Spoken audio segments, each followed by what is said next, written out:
This week in East Brunswick, Edgeboro Road was the site of a drive-in to drive-out garbage, led by residents angry about out-of-county trash trucks lining up outside the landfill. First up, we'll visit that event and meet some of its participants. Later, we'll join Carol Phillips in the studio and learn about the East Brunswick High School's Key Club. Also today, we'll see excerpts from Channel 8's Township Council Retrospectives as retiring council members Geraldine Weber and Joseph Hudak look back on their years in office. This, plus our regular features, Health Facts with Ken Shalhoub and a look at DNA probes, a Kids Comments book review from Jennifer Enton, a look at Power of Attorney with Adrian Eisner on Consumer Aware, and our Township Council review, all coming up next on This Week in East Brunswick. First, here's next week's Channel 8 schedule. Monday on Look Great, Feel Great at 10 a.m., Lenore Kulik demonstrates floor exercises. On Target, Monday at 10:30, Paul Durant talks to East Brunswick Director of Finance, L. Mason Neely. Tuesday at 7:30, it's Let's Talk Health with Ken Shalhoub and a discussion of cataracts and glaucoma with Dr. Thomas Sperandeo. Followed at 8 by You and Your Money. Paul Hansen will discuss tax advantage investments with financial analyst Keith Allaire.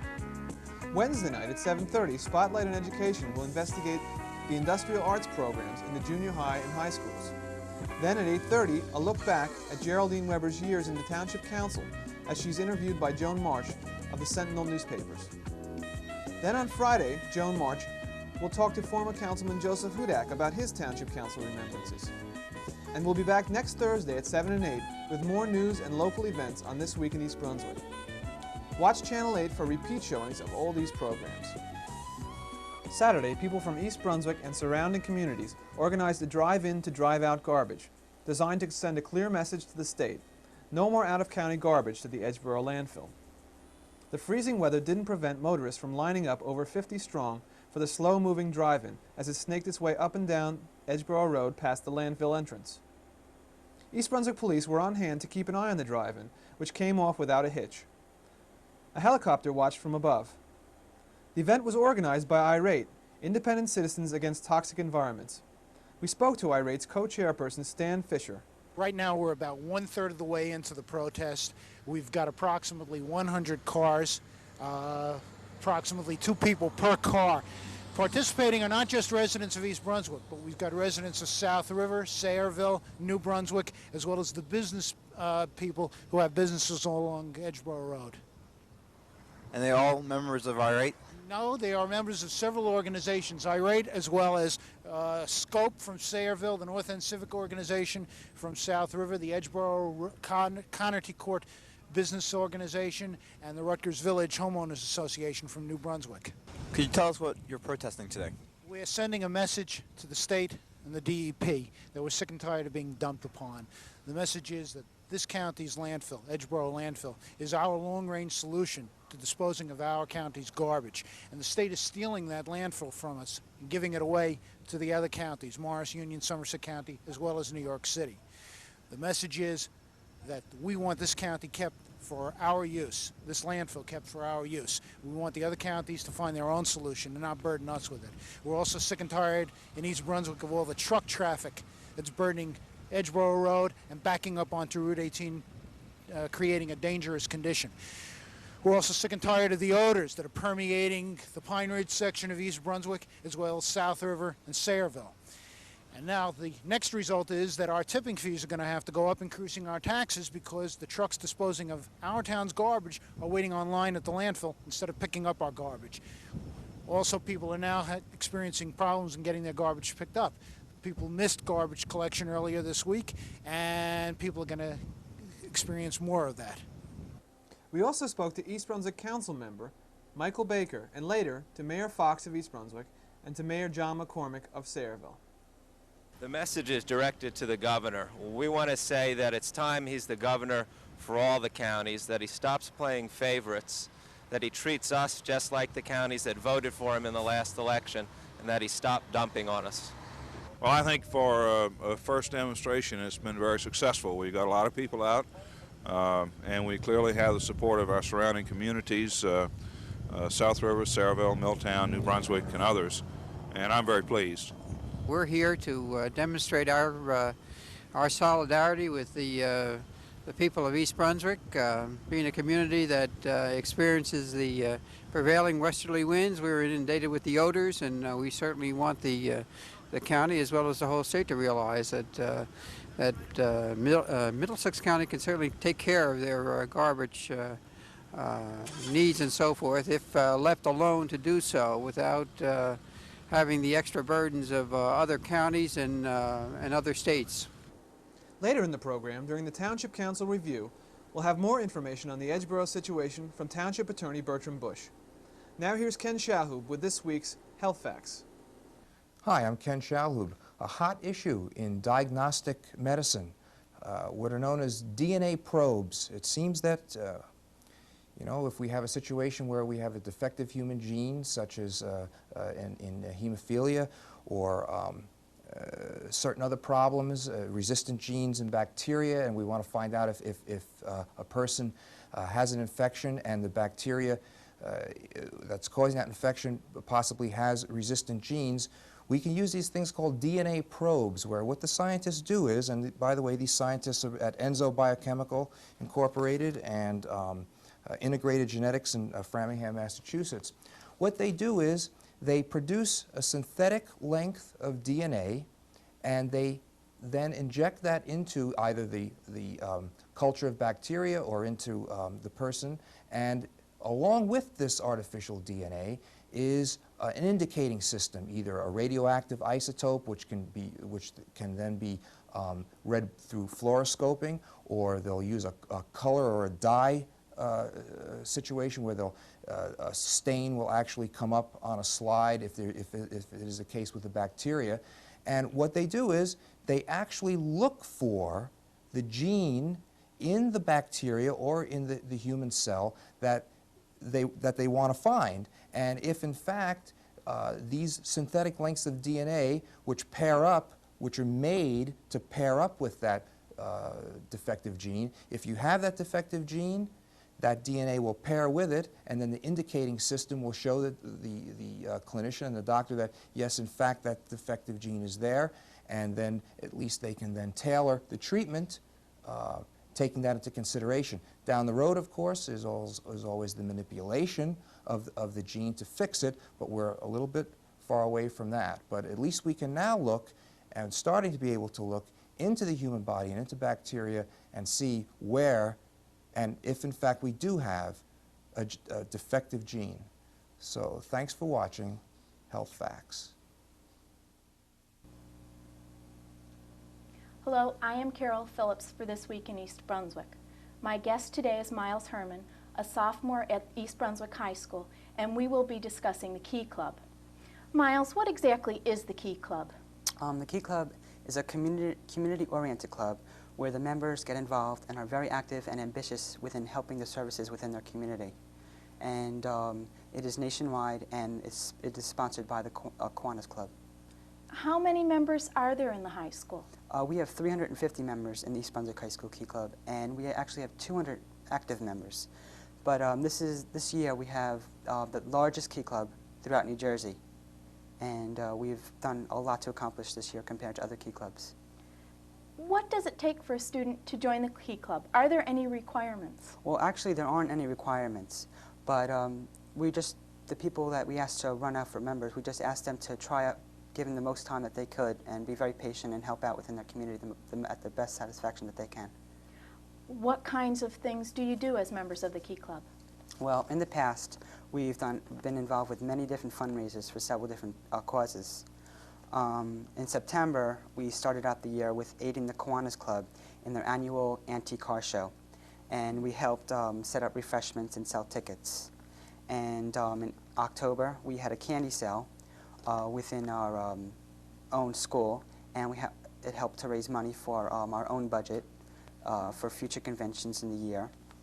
And also in October, we had our annual leadership training conference, and this is a meeting that took place at Great Adventure. And it gave the Key Club members, which were all invited throughout the state of New Jersey, gave them a chance to meet the new executive board members of the Key Club of New Jersey, the executive board members. And they were introduced to new workshops, and it gave them an idea in the beginning of the year what the Key Club actually was about. And in November, we had a leukemia bowl-a-thon. And the Key Club members went out and got sponsors throughout their town. They had 2.5 weeks to get ready. And then they participated in a bowl-a-thon. And they had 3 games. And then they went back to their sponsors and collected their generous donations. And then the Key Club sponsor was able to come to a leukemia telethon on TV. And Eileen Reba, who was another Key Club member, and I appeared on Channel 5 on the telethon, and we were proud to present a check of over $3,500. And this is the most that our Key Club has raised, and it's the largest throughout the town. That's quite an effort. Throughout the state, I mean. It's the largest that the state has, anybody else in the state has raised, Key Clubs. And also in November, we sold roses. The members sold roses throughout the school. And this is from the help of the Kiwanis Club, and this also was to help our treasury because we have many conventions coming up in the future. And in December, we had a cystic fibrosis volleyball marathon. And the members of the Key Club went out and got sponsors again. And they came to a volleyball marathon, and they played volleyball for the evening, and we had a disc jockey, and it turned out really, really well. And for these kinds of activities, how many members usually participate? Well, usually we don't have a problem with that.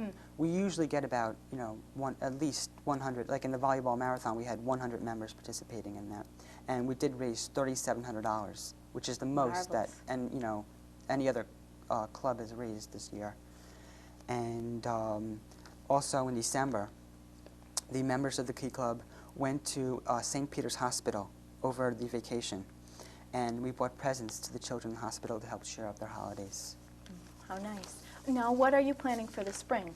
What events are up and coming? Well, for the future of this year, we plan to sell candy again throughout the school for UNICEF.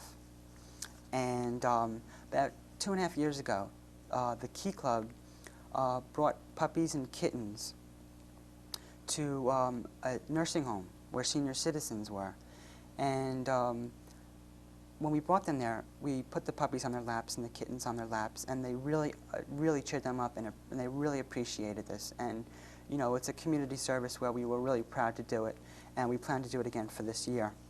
And we also have a fundraiser coming up, which will be in about, February, late February, early March, because we do have a convention coming up in March.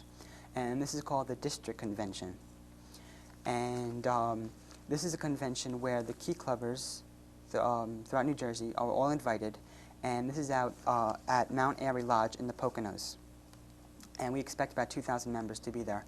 And this is considered, to be for all of them to have a really good time. Yes. And first, when they're there, they meet the executive board again, and the executive board tells the members what have been accomplished this year, and awards will be awarded to the members who have done outstanding work, and we will then vote for executive members again. I see. It sounds like, though the club is lots of work, that it's lots of fun too. Oh, now, I know definitely. you are attempting or are becoming more active in the District of Middlesex County, and I believe you're running for Lieutenant Governor of this district Key Club. If you're successful in winning this position, what will it entail? Well, Lieutenant Governor is a position that is higher than the president of the Key Club of the high school. And it requires a lot of work.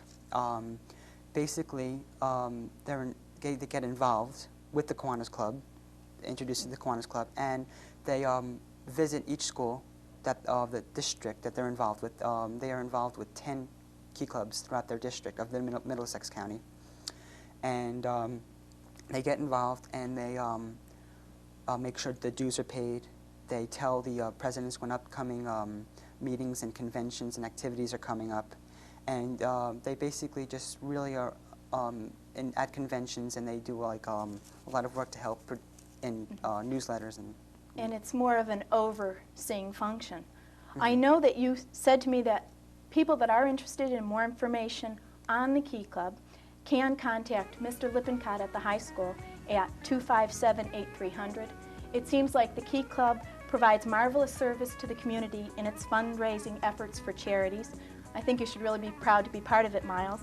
I wish you good luck in your upcoming election, and for This Week in East Brunswick, this is Carol Phillips.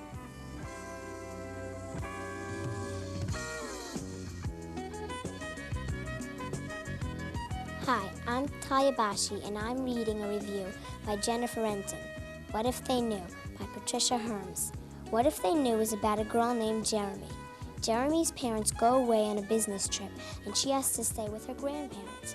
She finds out that she has to go to school in Brooklyn, where her grandparents live. Although she has already 2 friends, she is afraid that she will have a bad year. Jeremy has a secret that even her best friends don't know. But when they find out, what will happen? I would really recommend this book to kids ages 10 through 13.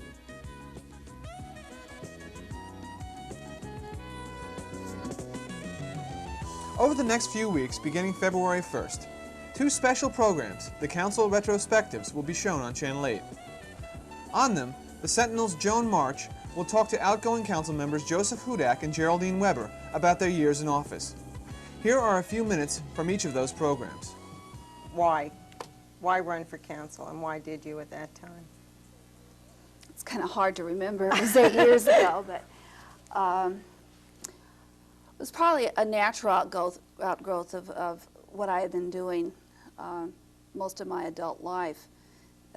When I think I was only about 23, I joined the League of Women Voters that time in Highland Park, and then we moved to East Brunswick, and I was in the League in East Brunswick. And the League focuses on governmental issues. It was something that had always interested me. And so that kind of participation, it seemed like a natural evolvement to go on the council. So that was part of the motivation, and there's always a feeling that, you belong to the community, you want to participate in it. But I also ran because I thought it would be fun. And I think that's important, because if you don't enjoy what you're doing, then you really don't do it well. Right. And once that enjoyment leaves, I think that the zest leaves, and then the amount of energy that you have to put into the job dissipates. So that, I had slightly altruistic motives, but also I thought I would enjoy it. Yeah, for the most part, it was fun.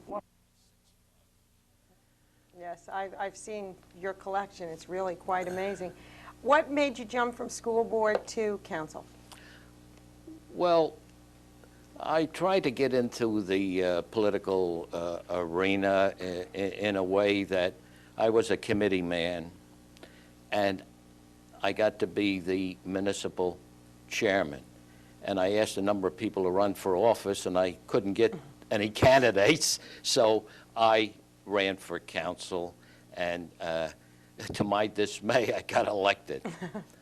And I was very happy. As I say, it's very, very hard not to be active with many programs. Yeah. It's very hard, and you feel that today you say, well, Joe has a lot of time. I have less time now. I'm so involved with so many projects. Within the last 2 weeks, I was community projects. Community projects. What kind of projects? I'm getting heavily involved in drug centers with 5 or 6 centers. I'm starting to work with drug addicts. I'm going to go into a hospital and work with the alcoholics, plus giving 60 hours a week with DuPont. I study the council minutes. Still now, the council minutes? Yes, I look at them. Very close. There's a lot of things right off the bat that I like, I don't like. I'd like to give some suggestions that these new council people can listen to. I think that with my experience that I may give them some points of view to look at. Cablecast dates for these programs begin Friday, February 1st at 8 p.m. with the Geraldine Weber Retrospective, repeated Saturday, February 2nd at 1 p.m. and Wednesday, February 6th at 8:30 p.m. The Joseph Hudak Retrospective Premieres Friday, the 8th at 8 p.m. and is repeated Saturday, February 9th at 1 p.m. and Wednesday, the 13th at 8:30 p.m. Now here's Adrian Eisner on the power of attorney. Hello, and welcome to Consumer Aware. I'm Adrian Eisner of the East Brunswick Consumer Affairs Office. Today we're going to be talking about power of attorney. A power of attorney is a voluntary legal act whereby a person gives someone else the right and ability to do certain things on his or her behalf for a certain time. Usually, the power is granted so that someone else can sign legal papers and documents or handle money for someone else. With a power of attorney, the person voluntarily grants and cancels the power and can limit or cancel it to suit his or her particular needs. This is very different from a guardianship. A guardianship can only be obtained because the person is not competent to manage his or her own affairs. Therefore, a person for whom a guardian has been appointed is not competent to voluntarily arrange for a power of attorney. How is a power of attorney set up? It must be in writing and signed by the person who is granting the power. It also must be notarized. The person to whom the power is given should have a copy, and the person granting the power should also keep a copy. It is not necessary for a lawyer to draw up a power of attorney. The form can be purchased at a stationery store. You simply fill it out, sign it, and then have it notarized. One word of caution. These forms can be too general and give more sweeping powers than are really necessary. So be careful that the form does not grant more powers than are absolutely necessary, and that they grant them only for the period of time that is required. The form that you purchase in the store can be used as an example. Then the person can write his or her own power of attorney, spelling out the powers that he or she wants to grant, to whom he or she is granting them, and for how long a period of time the grant will be in effect. This also should be signed and notarized. A freely given power of attorney can be taken away just as freely as it is given. It can be canceled verbally, but it is better to destroy all written copies of the grant of power. If the power has been recorded in the county recorder's office, the cancellation should also be recorded there as well. If you have any questions about power of attorney or any consumer-related problems, you can call us at the East Brunswick Consumer Affairs Office. Our telephone number is 390-6954. We're there Monday through Friday, 9 a.m. until 5 p.m. Please join us again next week on Consumer Aware. At Monday's Township Council meeting, Township Attorney Bertram Bush gave his weekly report on the Edgeboro landfill situation.